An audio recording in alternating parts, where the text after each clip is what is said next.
afternoon, my people. My name is Caroline Wanga, and this is Spark Talks, a platform where we normally have conversation, which will always spark you, ignite you, and push you to be able to make those day-to-day decisions, which are so of great help to you. Now, today we are going to discuss about CV writing for graduates, and I want to make it clear that a CV, or what we call curriculum vitae, does not give you a job. A CV gives you an opportunity to attend an interview. A job you will get after the interview, because normally people tend to come up with very impressive CVs, but when they attend an interview, it doesn't, the personality is different from what was shown in the CV. So I would urge you to make your CV simpler. Don't use a lot of graphics in your CV. So the first thing which should appear in your CV is personal details, or some people call it biodata, but just use personal details. So under personal details, what needs to appear there is your name and your names as they appear in the ID. If your full name is Caroline Wanga and that is how it appears in your ID, let it appear there. The second thing which needs to appear in the under personal details is the telephone contact. And when I talk of telephone contact, please endeavor to have two contacts, your personal line and an alternative. And under alternative, you indicate if the telephone is for your mother, indicate mother. If it's for your brother, indicate brother. If it's for your sister, indicate sister. You know why? Sometimes we apply for these jobs and we forget about them. Probably we are in a country where there's no network. A recruiter or a prospective employer will have to contact you through the alternative line. So it's very, very important.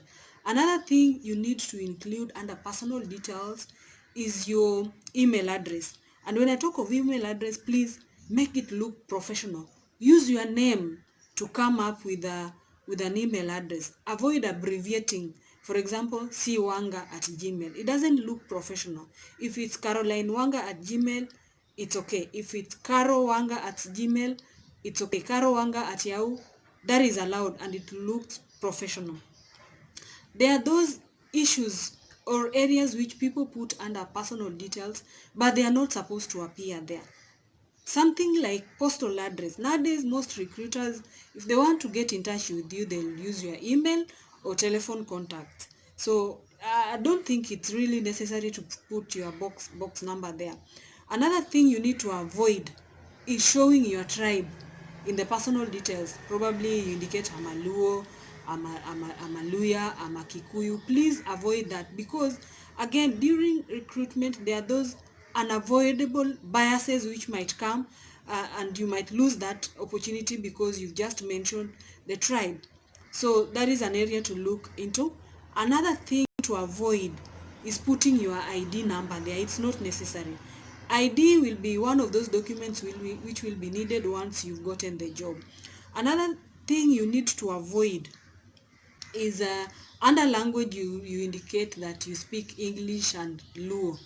Don't do that. If you have to put language, please, if you've done French, if you've done German, put it. That one will leverage you. That one will give you an advantage over other candidates. But don't put that you speak Luo. No. Don't do that. So that is all about personal details. The second phase, or the second part of the CV should be career summary.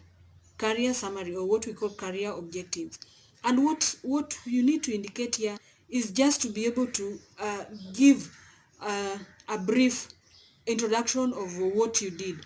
Probably you could say that I'm a graduate holder of BCom Human Resources option. Yes, I'm looking for an opportunity as an intern. I'm flexible and open for training, because the recruiters understand that you've not worked anywhere, but you have to show that you're flexible and willing to learn. Yes, so that is the second phase. The third phase, or the second of the third part of the CV is education and professional background. What the recruiter wants to know here is just probably what you've done, which institution, and year of study. So probably, and you have to start with the latest, the current. So what I would say, for example, I'm a BCom holder, human resources option, from Jomo Kenyatta University of Agriculture and Technology. The year is 2016. Then you go to the next one.